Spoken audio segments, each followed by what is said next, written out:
Hello বন্ধুরা, good morning. আপনারা সবাই কেমন আছেন? আর আমিও ভালো আছি, আশা করি আপনারাও ভালো আছেন।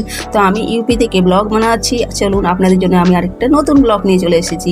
তো আজকে আমি কোথাও যাব, তার জন্য খুব সকালবেলা উঠে পড়েছি। তো আমি আমার সকালে টিফিনটা বানানো শুরু করে দিচ্ছি। কোথায় যাব সেটা আপনাদের পরে দেখিয়ে দেবো। তো এই যে সকালবেলা আমি আলুর কচুরি বানানো শুরু করে দিচ্ছি। আপনারা তো জানেনই কচুরি মানে কি। আমাদের বাঙালি লোকে তো খুবই খায় কচুরি, ডালের কচুরি বানিয়ে খায়।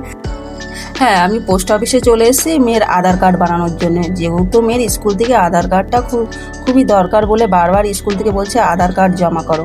তো আমি আধার কার্ডটা বানিয়ে নিয়েছি আর বাইরে চলে এসেছি। তো এটা হলো পোস্ট অফিস, আপনাদের বাইরের থেকে ক্যামেরাটা দেখিয়ে দিলাম। আর এইগুলো যে আশেপাশে জায়গা আছে এগুলো পুরো সরকারি জায়গা। আর পাশে আপনি ছোট একটুখানি দেখতে পেরেছেন জায়গা, কোয়ার্টার মতো, ওটা হলো সরকারি কোয়ার্টার। আর এই যে দেখুন জায়গাটা কি সুন্দর লাগছে, এটা হলো পুরোই সরকারি জায়গা। এই যে রাস্তাটা দেখতে পাচ্ছেন, রাস্তার আশেপাশে আছে সরকারি কোয়ার্টার। যারা পোস্ট অফিসে তারপরে রেলে চাকরি করে তাদের জন্য ঘর বানানো আছে। ওই দেখুন ঘরগুলো আপনাদের একটু ক্যামেরা দেখিয়ে দিলাম, বেশি দেখাতে পারলাম না যেহেতু সরকারি জায়গা, বেশি ব্লগটা বানানো ঠিক না, এর জন্য বানালাম না। তো আমি মেয়ের হাত ধরেই চলেই যাচ্ছি, রাস্তায় চলে এসেছি আমরা। তো মেয়ে আমাকে বলেছে মা চলো একটা টোটো করে নাও। তো আমি বললাম না মা বেশি দূর না, হেঁটে হেঁটেই চলো, আমরা বাড়ি চলে যাব। তো আমার মেয়ে দেখো তাড়াতাড়ি আগে হেঁটে চলে যাচ্ছে। তো আপনাদের আমি আশেপাশের জায়গাটা দেখিয়ে দিচ্ছি। আশেপাশের জায়গাটা কিন্তু খুবই সুন্দর লাগছে, যেহেতু সমস্ত জায়গায় সবুজই সবুজই গাছপালায় ভরা। আর এই যে পাশে আছে স্টেশন, আপনারা হয়তো বুঝতে পারছেন না। আর এইটা দেখুন, এটা হলো এখান থেকে জল সাপ্লাই করা হয়। এই জল সাপ্লাইটা সমস্ত জায়গায়, মানে এখান থেকে জলটা ছাড়া হয়, এটা জল কেন্দ্র বলে। পরবর্তী আমার মেয়ে তো হেঁটেই যাচ্ছে। আর এই পাশে একটুখানি আপনাদের দেখিয়ে দিলাম, যেহেতু আপনারা হয়তো বুঝতে পারছেন না দূর থেকে। এটা হলো স্টেশনের পাশে আর বেশি একটা গেলাম না আমি কাছে, যেহেতু প্রচণ্ড গরম। আমি তো মাথায় ওড়নাটা নিয়ে নিয়েছি। আমার মেয়ে তো মানেই না, বলে টোটো করো, হেঁটে হেঁটে আর যেতে পারছি না। দেখো কেমনভাবে তাড়াতাড়ি ও হেঁটে হেঁটে চলে যাচ্ছে। আর আমার ছেলে আছে পিছনে, যেহেতু ক্যামেরাটা ধরে আছে। হ্যাঁ, ঘরে আসার পরে আমি ব্লগ আর সেরকম একটা বানাতে পারিনি।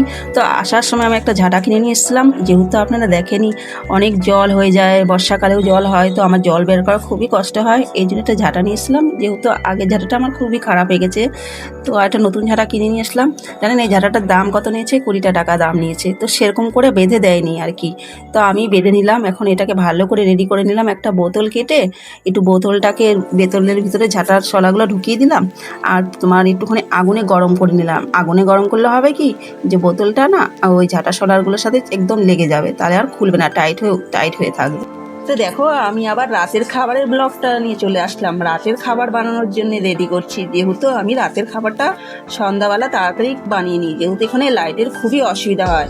তো দেখো আমার মেয়েও তোমাদের একটু দেখিয়ে দিল। এই যে পেয়ারাগুলো দেখতে পাচ্ছ, আর এটা হলো ঠাকুরের প্রসাদ। আমাদের যে ঘর মালিক আছে, ঘর মালিক বলে তো একটা বুড়ি আছে, তো সেই আমাকে দিয়েছে ছেলের হাত দিয়ে, যে বাবা আমি কোথাও পুজো দিতে গেছিলাম, তো এই পেয়ারা আর এই তোমার এগুলো কি বলে বুন্দিয়া দিয়ে আমি পুজো দিয়েছি, তো এই প্রসাদটা তোমরা সবাই মিলে খেয়ে নিই। তো এই দেখো আমি রাতের খাবার বানানো শুরু করে দিয়েছি। ভেন্ডি ভাজা বানাচ্ছি আর ডাল। খুবই গরম লাগছিল, এর জন্য বসে একটু হাওয়া খেয়ে নিয়েছি। পরবর্তী আমি ডালটা সম্বারা দিয়ে বসে পড়েছি। তো তোমার সসপ্যানের মধ্যে একটু সরিষার তেল দিয়ে নিলাম। সরিষার তেলের মধ্যে মেথি দিয়ে নিচ্ছি, যেহেতু মেথি আর শুকনো লঙ্কাটা সম্বারা দিলে না ডালটা খুবই সুন্দর হয়। আর একটু কারি পাতাও দিয়ে দিয়েছি, আর তেঁতুলগুলো জল দিয়ে দিয়েছি, আর হলুদ সাথে দিয়ে তোমার একটুখানি ডাল দিয়ে দিলাম। পরবর্তী পুরো ডালটাই দিয়ে দিলাম। তো এইভাবে ডালটা বানালে খুবই সুন্দর লাগে। হ্যাঁ, তেঁতুল দিয়েও বানানো যায়। আমি তেঁতুলের জলটা দিয়ে আজকে ডালটা বানাচ্ছি, যেহেতু তেঁতুলের জলটা দিয়ে ডাল বানালে ছেলেমেয়ের খুবই পছন্দ। আমার চুলটা খুবই খারাপ হয়ে গেছে, তার জন্য আমি ভাবলাম একটু চুলে মেহেন্দি লাগানো যায়। তো মেহেন্দি লাগানোর জন্য আমার যা যা দরকার আমি সেটাই বানানো শুরু করে দিয়েছি। তো মেহেন্দি লাগানোর জন্য প্রথমে 1 কাপ আর আধা কাপ জল আমি সিদ্ধ করে গরম করে নিয়েছি। ওর মধ্যে চায়ের পাতা, তার পরবর্তী তোমার একটুখানি বিটরুট আর 1 প্যাকেট কফি দিয়ে ভালো করে জলটাকে ফুটিয়ে একটা কাপের মধ্যে বের করে নিয়েছি। তারপর হচ্ছে এই দেখো তোমাদের আমি মেহেন্দিটা দেখিয়ে দিলাম। এই মেহেন্দিটা হলো আমি চুলের মধ্যে লাগাই, আর একটুখানি তেলও রেখে দিয়েছি। কেন তেলটা রেখেছি সেটাও তোমাদের পরে আমি বলে দেবো। তো আমি মেহেন্দি যে জলটা বানিয়েছিলাম মেহেন্দিতে লাগানোর জন্য, সেটাকে আমি ঠান্ডা হতে দিয়েছি। হালকা হালকা যখন ঠান্ডা হয়ে গেছে তখন কিন্তু আমি বানানো শুরু করে দিয়েছি। এটা গরম জলে বানাচ্ছি না, ঠান্ডা জলে। পরবর্তী 2 প্যাকেট মেহেন্দি আমি কেটে একটা বাটির মধ্যে ঢেলে নিলাম, আর একটুখানি তেলও দিয়ে দিলাম। যে কোনো তেল দিতে পারো, সরিষার তেল ছাড়া সব তেলই দেওয়া যাবে। হ্যাঁ, চায়ের পাতা আর বিটরুট আর তোমার একটুখানি কফি দিয়ে যে আমি জলটা বানিয়েছি সেটা দিয়ে মেহেন্দিটা গুলিয়ে নিলাম। তার কারণ একটাই, তুমি যদি এগুলো মিলিয়ে মেহেন্দিটাকে গুলাও তাহলে চুলের রংটা খুবই সুন্দর হয়। আর এই মেহেন্দি লাগানো আমার একটাই কারণ, আমি কম করে 5 বছর ধরে এই মেহেন্দিটা লাগাচ্ছি। এই মেহেন্দিটা লাগানোতে আমার চুল পড়াটা অনেকটা বন্ধ হয়ে গেছে, আর যে একটা সাদা সাদা রং চুলে বেরিয়ে আসছিল না, সেটাও বেশ সুন্দর একটা রং দিচ্ছে। হ্যাঁ, তো আমি রাতের আবার খাবারে চলে আসলাম তোমাদের সামনে। রাতের খাবারে তোমরা তো দেখিয়ে নিয়েছো কি কি বানিয়েছিলাম।